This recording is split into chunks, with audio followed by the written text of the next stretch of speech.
Bună, dragii mei! Bine ați venit la previziunile voastre pentru energia lunii ianuarie. Acestea se aplică pentru toți cei care au soarele, ascendentul și luna în rac. Să vedem despre ce este vorba pentru voi dedicat. Încep cu partea de tranzite astrologice, urmând ca mai apoi să verificăm energia cărților oracol și de tarot. Pe 2 ianuarie, Mercur își reia mersul direct în Săgetător, în casa voastră, a 6-a. La nivel de rutină, veți respira din ce în ce mai ușurați. Săgetătorul este semnul care are legătură cu înțelepciunea, cu imaginea de ansamblu, călătoriile pe distanțe lungi, dar și străinătatea sau chestiunile legale. În timp ce casa a 6-a vizează animalele de companie, sănătatea fizică emoțională, mentorii noștri sau persoanele care ne pot ajuta, mediul de la locul de muncă și colegii, dar și cum ne echilibrăm viața personală cu cea profesională. Reluarea mersului direct a planetei Mercur aici vine cu o eliberare, cu înlăturarea unei poveri, cu înlăturarea unor blocaje, cu înlăturarea unei comunicări defectuoase.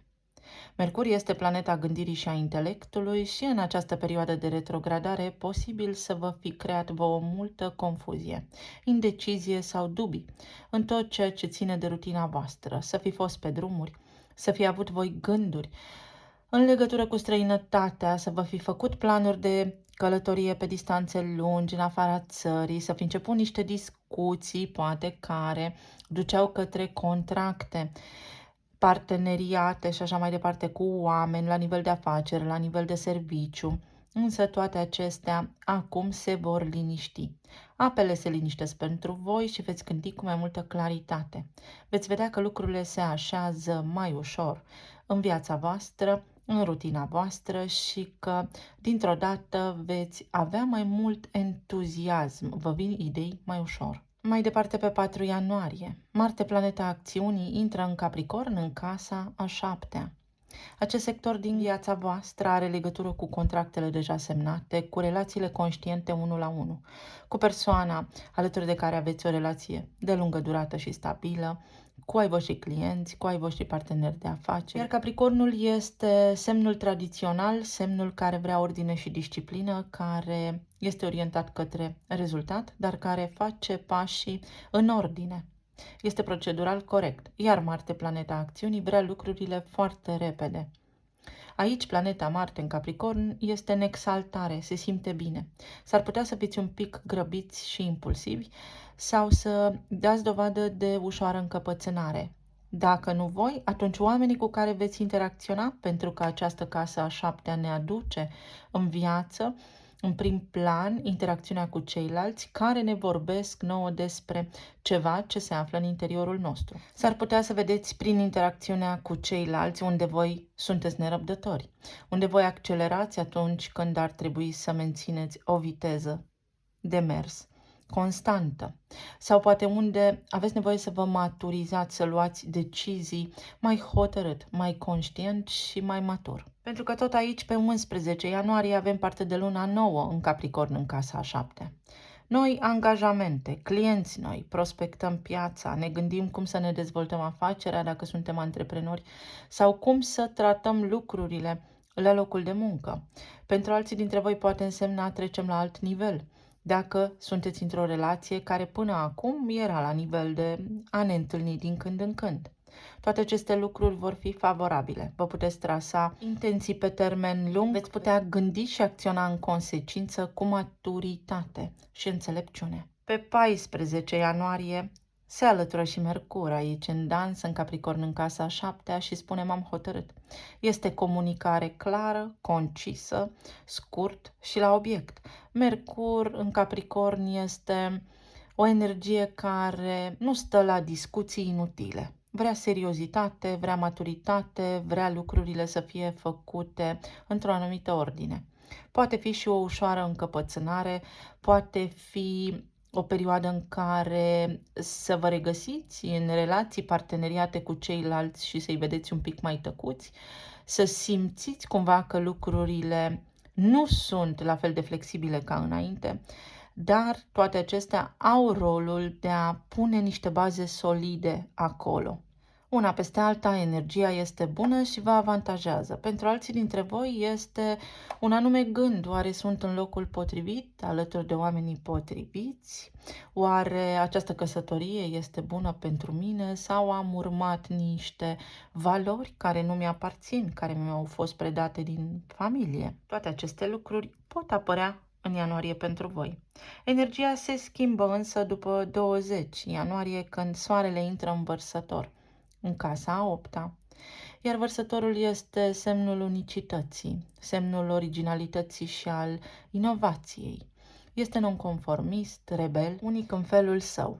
Iar casa a 8-a vorbește despre taxe și impozite, despre intimitatea în relațiile mele, despre a mă simți în siguranță acolo unde am un contract semnat sau sunt într-o relație cu cineva, despre moarte și renaștere, transformare, regenerare, despre subiecte tabu care acum pot fi discutate foarte ușor, despre misterul vieții care poate fi acum dezvăluit sau găsit. Tot aici vorbim și despre pensia alimentară, despre banii partenerilor noștri, despre banii celuilalt sau resursele noastre împărtășite. Vărsătorul vine cu inovație, vine cu egalitate, fraternitate, cu detașare de lucrurile materiale. Vrea mai degrabă lucruri care țin de viziune. Vă veți simți vizionari, veți avea niște idei tocmai pentru că vă regăsiți, poate unii dintre voi, lângă niște parteneri stabili, care se ocupă de lucrurile firești și tradiționale, în timp ce voi aveți acces la o perspectivă mai înaltă. Și mai departe, Pluto, pe 21 ianuarie, face în sfârșit pasul în Vărsător, în casa 8-a, și marchează era Vărsătorului, care de mult este prezentă la nivel energetic, însă acum se și confirmă. Casa 8-a, unde vorbim, după cum spuneam, despre regenerare, moarte și renaștere, transformare profundă și totală. Pluto este guvernatorul de drept al acestei case, care aparține în mod normal Scorpionului. Pluto vine cu finalitate, Pluto vine pentru următorii 20 de ani. Cu mici excepții, anul acesta, când se va mai întoarce în Capricorn, va menține această direcție. Egalitate, fraternitate sunt unic, original și trebuie să exprim asta. Eul meu autentic, fără niciun fel de ocol, fără niciun fel de dubiu, fără niciun fel de a mă minți pe mine însămi sau însumi, fără niciun fel de ezitare.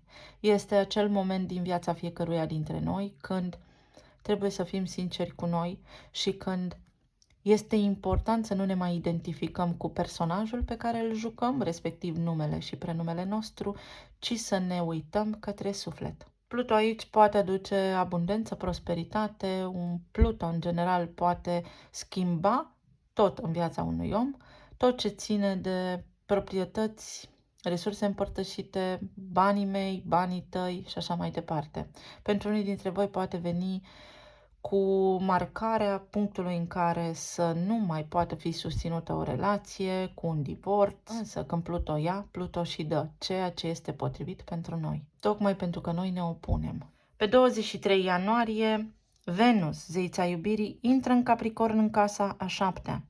Multă agitație la voi aici în relații, multă agitație în jurul vostru, printre prietenii voștri cei mai buni.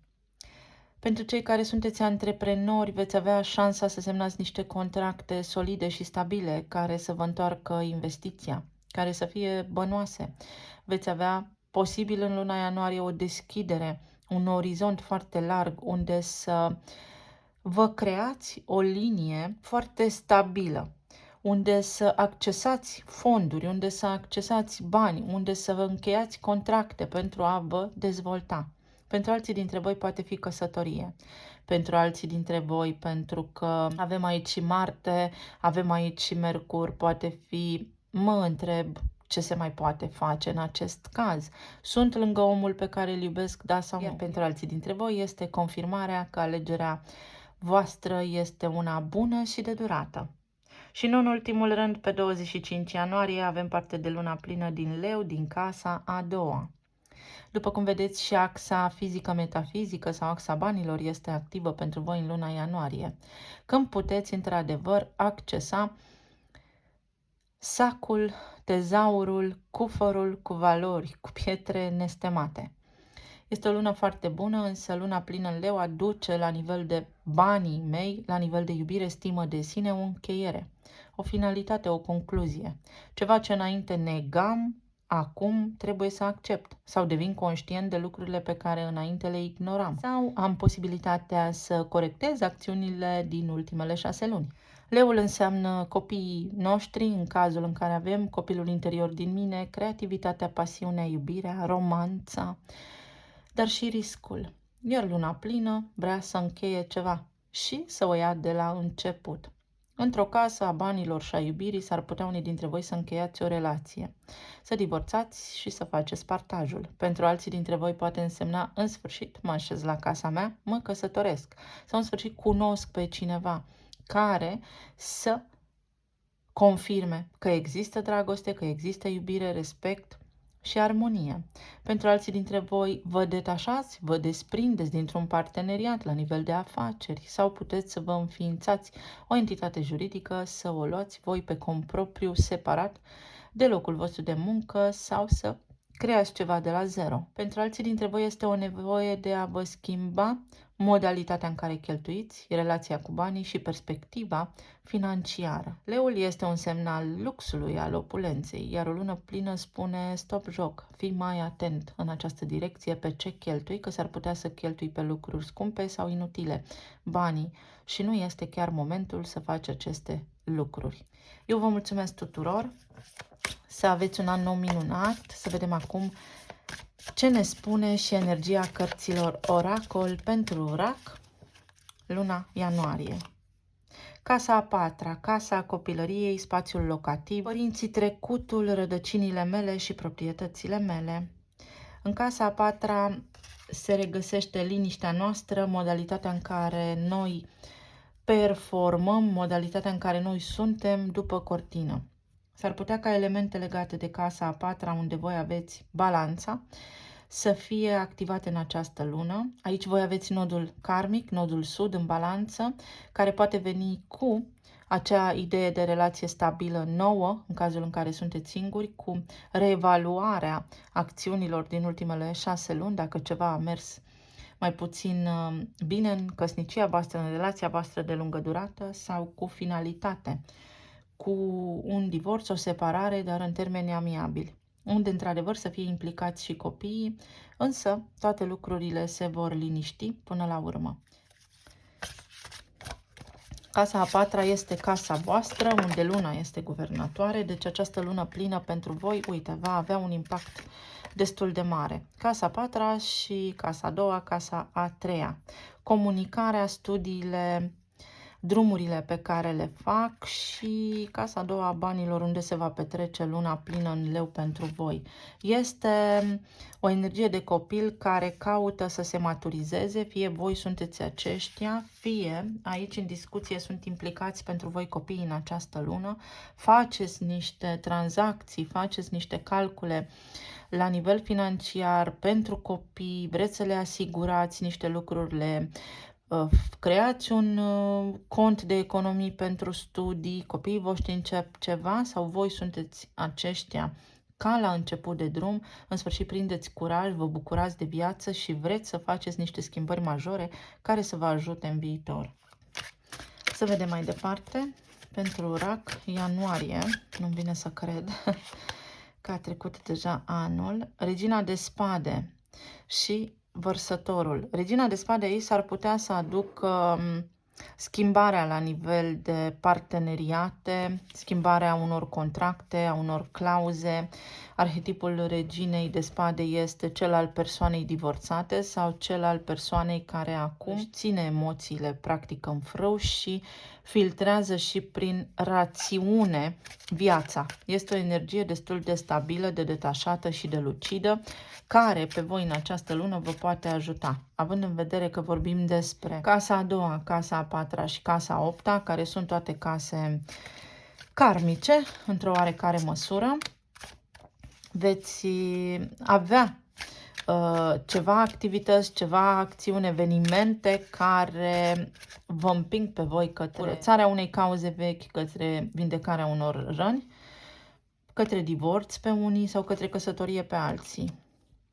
Avem aici peștele, care este un semn al abundenței, resurse financiare pe care le puteți accesa, niște investiții pe care le puteți face acum, prosperitate, bani care vin către voi, capacitatea de a multiplica, capacitatea de a face rai din ce aveți, este o energie foarte bună.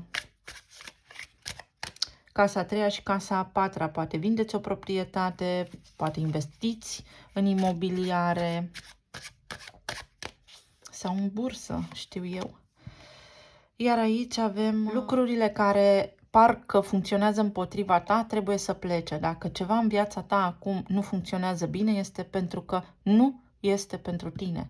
Este pentru că opui o rezistență și trebuie să schimbi direcția, locul, jocul.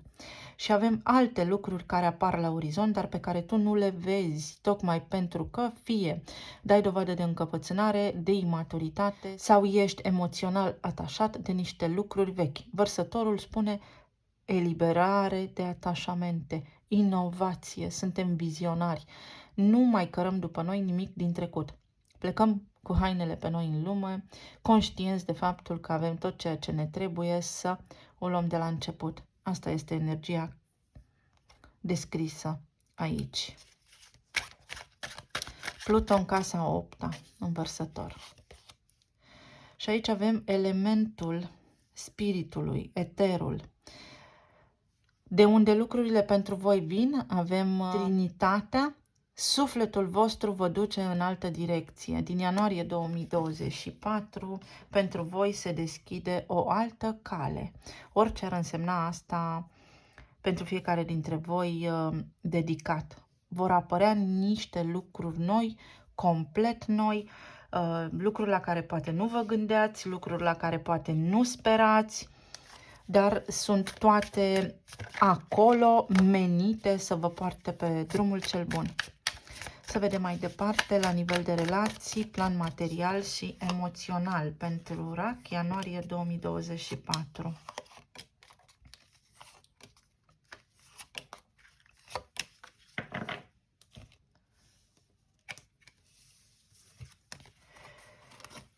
Avem 8 de monede, 5 de monede și cavalerul de bâte.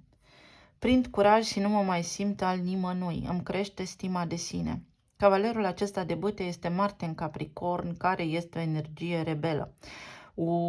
Cam greu de conținut. Este impulsivitate și poate pentru unii dintre voi nerăbdare. 8 de monede spune lucrez singur la tot ceea ce am nevoie, la valoarea mea, la dragostea de sine, iubirea de sine, mă simt plin de încredere și am curaj să acționez. Pentru cei care sunteți singuri, s-ar putea, prin acea energie a casei a 7-a, unde voi aveți multe tranzite în această lună, să întâlniți pe cineva, dar pe cineva care este fix opusul vostru și să vă pară așa un fel de imposibil, cum că relația nu ar putea duce nicăieri. Ar putea duce tocmai pentru că acea persoană vă reflectă o bucată din voi care are legătură cu instabilitatea, cu impulsivitatea, cu imaturitatea. Apare cineva aici care este profund atras de voi, este energie sexuală în această zonă, este atracție, este magnetism, este ceva, o conexiune din trecutul vostru care se poate activa sau reactiva. Pentru cei care sunteți în relații deja formate, aici este o discuție despre ce iei tu, ce iau eu. Poate fi și o luptă pentru putere în care sunteți implicați și este un foarte bun prilej în această lună să vă maturizați, să vă liniștiți și să nu acționați așa cum ați face-o în mod normal. Să vă calmați impulsul de a face lucruri fără a ține cont de celălalt. Partenerii voștri s-ar putea să fie un pic grăbiți, partenerii voștri s-ar putea să fie un pic supărați, însă lucrurile între voi doi funcționează. Doar că veți vedea sau veți avea un partener în această lună, energia partenerului vostru s-ar putea să fie ceva de genul am grijă de mine, mă ocup de mine, să aibă o ușoară doză de egoism, să vă fie mai greu de înțeles ce vrea să facă. Iar pentru cei care sunteți în perioada de separare, Vi se spune să aveți curaj și să mergeți înainte, pentru că atâta vreme cât voi păstrați în câmpul vostru auric amintirea lucrurilor care au fost, nu faceți altceva decât să vă îmbolnăviți, pentru că vorbim despre casa a șasea. În sensul că dacă vă simțiți neputincioși, singuri și abandonați, lucrurile vor fi confirmate în viața voastră și puteți somatiza aceste lucruri în corpul fizic. Conflict de devalorizare. Energia vă spune să priviți înainte, pentru că un lucru care nu merge pentru voi acum, o persoană care acum vă respinge, o face pentru că nu este drumul vostru. Altceva este în drumul vostru, este parte din evoluția voastră. Alt om, altă idee, altă casă. Să vedem ce spune 5 de monede aici, de ce vă este teamă sau la nivel financiar cumva aveți niște lucruri de împărțit, sunt niște provocări aici cu partenerii voștri. Uite, roata destinului, o situație care s-ar putea să se repete pentru foarte mulți dintre voi. Pentru cei care sunteți singuri puteți întâlni pe cineva, dar să fiți atenți că este același tipar și s-ar putea să fiți nevoiți să schimbați acolo tiparul pentru a putea obține de această dată acea relație stabilă pe care voi o doriți. Pentru cei care sunteți în relații deja formate, aici ceva într-o oarecare măsură se cam zguduie sau se cere o schimbare și foarte mulți dintre voi veți ști exact despre ce vă vorbește energia aici. Unii dintre voi sunteți sub o presiune a timpului să faceți niște lucruri sau vi se pare că aveți niște parteneri grăbiți, impulsivi, sau pentru alții dintre voi este o karmă, este o roată, sunt niște lucruri care se închid. S-ar putea pentru unii dintre voi să fie aici divorțul, s-ar putea pentru alții dintre voi să fie aici acea șansă, acea doză de noroc de care aveați nevoie pentru a vă îmbunătăți relația. Iar pentru cei care sunteți singuri, voi închideți o karmă și lucrurile este indicat să fie lăsate să plece, să nu vă mai gândiți la trecut, pentru că nu faceți altceva decât să reactivați, dar nu relația, ci durerea. Iată, 8 de monede, clarifică 8 de monede. Este o lună în care voi aveți puterea. Voi, cei care mă ascultați, aveți puterea de a schimba ceva important în viața voastră. Uite, pajul de monede. Dar nu aveți curaj. Încă nu v-ați propus sau încă nu vedeți cu claritate niște lucruri. Veți avea luna nouă în casa a 7-a în Capricorn, veți avea Marte, Mercur acolo și unde mai punem că vine și Venus, care este o energie magnetică. Este o căsătorie, este o șansă, este o relație stabilă, este o afacere stabilă, este un serviciu bun, un contract corect. Foarte mulți dintre voi aici aveți de depus un mic efort. Dacă sunteți persoane singure, să riscați ceva. Să prindeți curaj, să faceți niște lucruri pe care nu le-ați face în mod normal. Dacă sunteți în relațiile deja formate, în relații deja formate în cupluri, căsnicie, aici vorbim despre stima voastră de sine care trebuie să crească sau undeva vă enervează, vă activează, vă frustrează faptul că doar voi oferiți. Aveți o senzație ca și când doar voi susțineți acest cuplu și în această lună ianuarie este foarte bine să vă gândiți matur ce vreți cu adevărat de la relația voastră, de la partenerul sau partenera voastră, pentru că altminteri veți acționa din impuls. Să vă gândiți foarte bine ce vreți de la voi. Este o lună în care vi se spune trebuie să lucrezi la tine, la starea ta de bine, la emoțiile tale, la stabilitatea ta emoțională și la a face bani, la a-ți asigura un viitor mai bun. Pentru cei care sunteți în perioada de separare, voi să știți că luptați cu morile de vânt. Sunteți singuri pe un drum neînsoțiți, tânjiți după ceva ce nu mai merge, doar voi mai depuneți un efort acolo. Asta vă spune energia. Pentru cei care sunteți în cupluri, 9 de cupe vă spune ai grijă ce-ți dorești, pentru că aia primești, sau tu acum cureți niște efecte ale unor lucruri pe care le-ai făcut înainte, dar când erai mai imatur, când nu ai avut vizibilitate în viitor, când nu ai prevăzut anumite evenimente și acum din ele crești, din ele te dezvolți. spiritual, fizic, mental, emoțional. Pentru cei care sunteți singuri, puteți întâlni pe cineva cu care să vă potriviți, însă atenție că vibrați pe o frecvență joasă cu cavalerul de bâte. Este un dute vino, este ceva de genul mă mulțumesc orice. Încercați să vă ridicați vibrația astfel încât acest cavaler de bâte să fie acel prinț pe cal care vine și știe clar că vă vrea și face tot posibilul să câștige războiul pentru voi.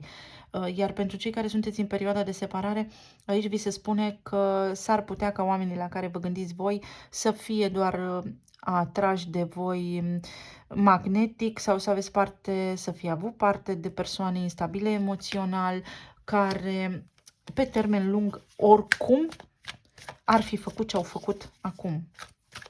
Sau oricum ați fi ajuns în această luptă pentru putere în acest dute vino. Și 8 de bâte vorbește tot despre casa 8-a, după cum spuneam, Pluto ia, Pluto dă.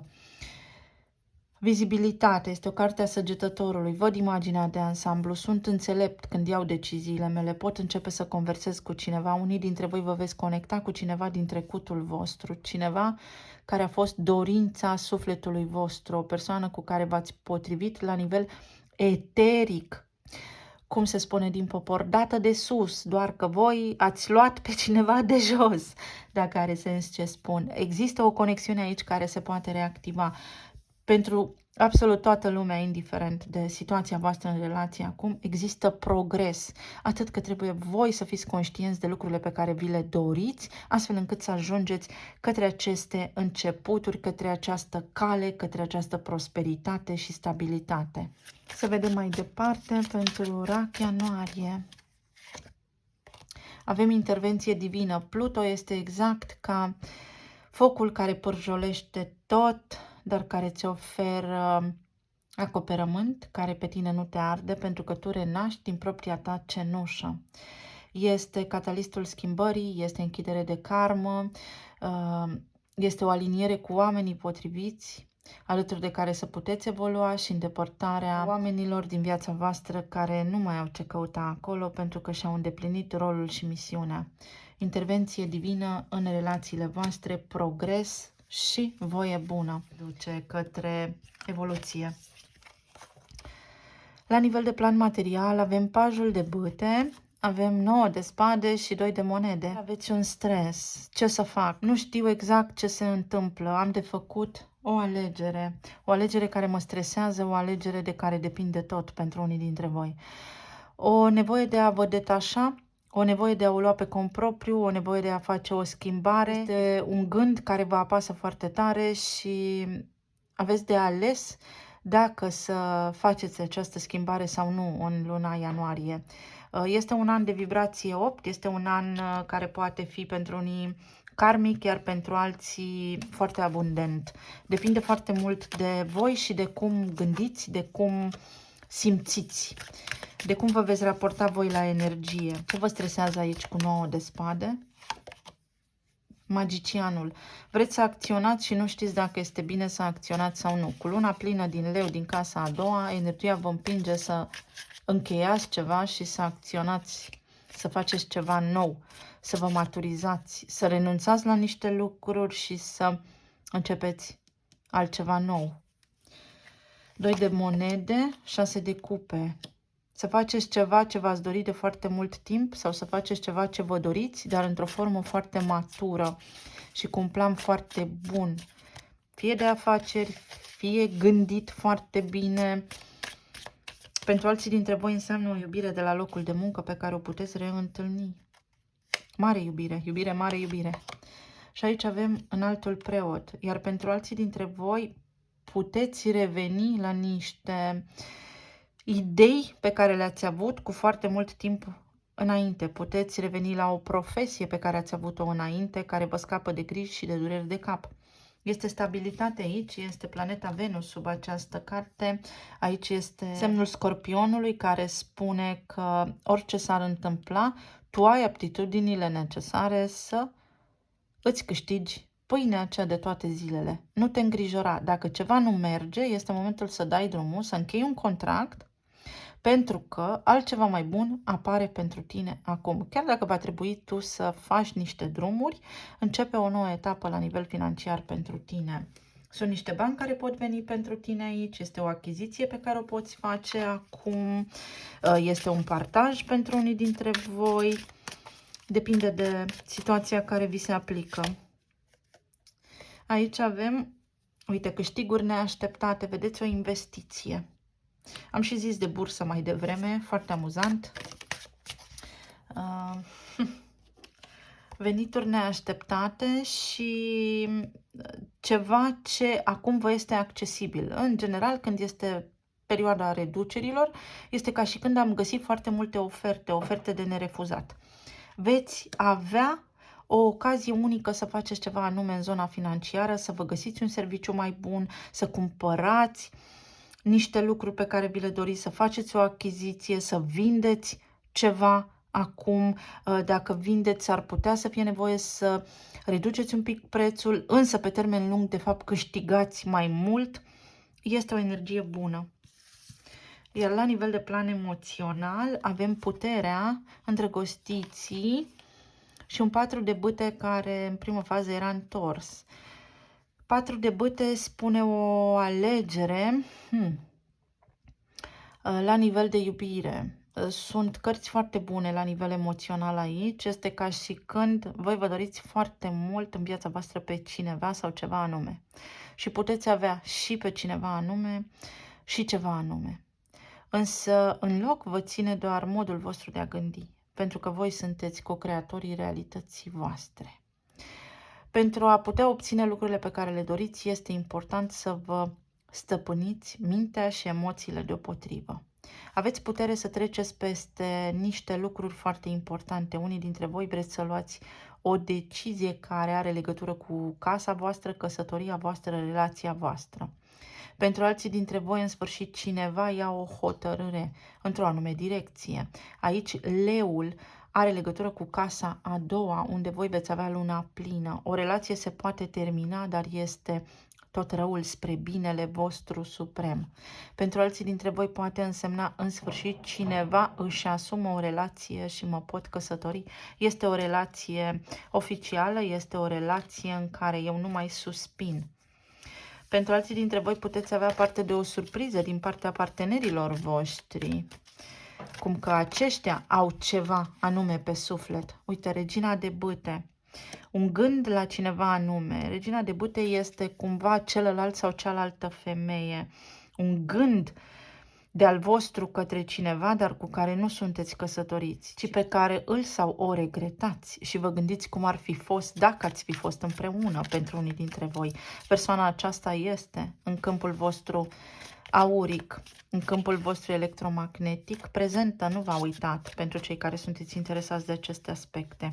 Pentru alții dintre voi este încrederea, vă veți simți foarte bine, susținuți de partenerii voștri, veți depăși niște obstacole, veți spune împreună reușim, în sfârșit vă înțelegeți bine cu soțul, cu soția, în sfârșit puteți face niște lucruri pe care vi le doriți de foarte mult timp.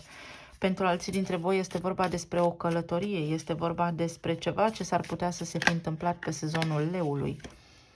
4 de cupe spune că din casa voastră, din căsnicia voastră, lipsește bucuria, lipsește entuziasmul și s-ar putea să fi rămas doar relația fizică sau sexul. Pentru a putea rezolva aceste lucruri, este important aici să aveți o comunicare, o discuție foarte deschisă, foarte amplă, foarte cinstită cu partenerul vostru, să vedeți ce se întâmplă acolo. Uite, justiția, iar pentru alții dintre voi s-ar putea să fie această energie a balanței din casa 4, acest nod sud sau karma care spune căsătorie sau divorț. Sau ruperea relației, poate fi ceva de genul acesta. Este o karmă care se activează aici sau este activă de foarte mult timp. Uite, rana de devalorizare, de neputință. Am vrut ceva și am făcut altceva. Și omul matur sau un altul preot. Maturitatea de a lua decizia potrivită pentru voi, forța de a lua o decizie, cineva ia o decizie, cineva se maturizează. Este o energie care vă susține foarte mult în această lună. Talismanele.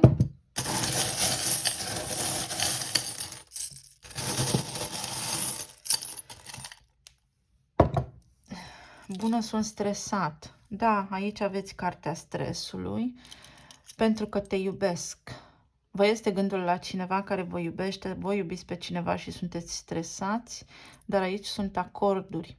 Aici este vibrație, aici este conexiune cu cineva cu care aveți o relație profundă de iubire, chiar dacă poate nu sunteți împreună. Bună în cerc. Cineva s-ar putea să vă contacteze. Pentru cei care sunteți în relații deja formate, veți vedea stres în relația voastră, veți vedea un partener ușor mai stresat pentru că are niște lucruri de făcut. Veți rezolva niște lucruri, aveți ceva de muncă, aveți ceva de executat, un proiect de predat, dar pe care îl predați. Pentru alții dintre voi este un bagaj, o călătorie, o decizie de a pleca, dar care are sensul de a vă oferi vouă o nouă șansă la viață. Aici avem iepurașul din Alice în Țara Minunilor, o trezire, acces la niște informații pe care înainte nu le aveați. Avem o ambulanță care spune trezește-te pentru că altfel nu îți este bine, trezește-te pentru că altfel visezi. Din nou un iepuraș, vulnerabilitatea de a accepta o situație, dar și puterea de a ieși din ea. Uite, tu îți creezi singur realitatea, o comunicare care poate fi acum purtată, forța de a spune exact ce îmi doresc, cum îmi doresc. Anxietatea care vorbește, uite, despre un început. Aveți un plan, aveți o idee, aveți un gând, aveți un început aici care se poate manifesta sau nu. Dacă sunteți anxioși, temători, pesimiști, lucrurile nu ies bine. Este o inițială O sau 0, nebunul. O iau de la început, dar ce să fac? Să risc sau să nu risc? Să risc sau să nu risc? Leul reprezintă riscul, iar luna plină spune un risc calculat. Luna plină din Leu. Aici vorbim despre copii, este o energie de copil aici, ceva care implică copiii sau copilul din voi. Este important să ieșiți de sub ideea de a fi copilul părinților voștri și de a face ceva pe cont propriu, de a nu repeta greșelile părinților voștri. Aici avem un altul preot. Aici, pentru mine, aceste două indicii vorbesc despre divorț, că unii dintre voi s-ar putea să trageți, să reparați o relație doar pentru a nu repeta greșelile părinților voștri, atât că nu vă dați seama că ați intrat, poate unii dintre voi, într-o relație cu gândul de a nu repeta greșelile părinților voștri și fix asta s-a întâmplat. Ați intrat în relația nepotrivită, pentru că ne atragem acolo părțile pierdute din noi, pe mama, pe tata, sau ideea de relație așa cum o avem noi cartografiată în creier. În altul preot aici vorbește despre stabilitate, despre a mă așeza la casa mea, dar și despre o iubire profundă, un suflet pereche, care vă poate reda viața. Și uite, avem un Z care înseamnă somn sau un N, noutate.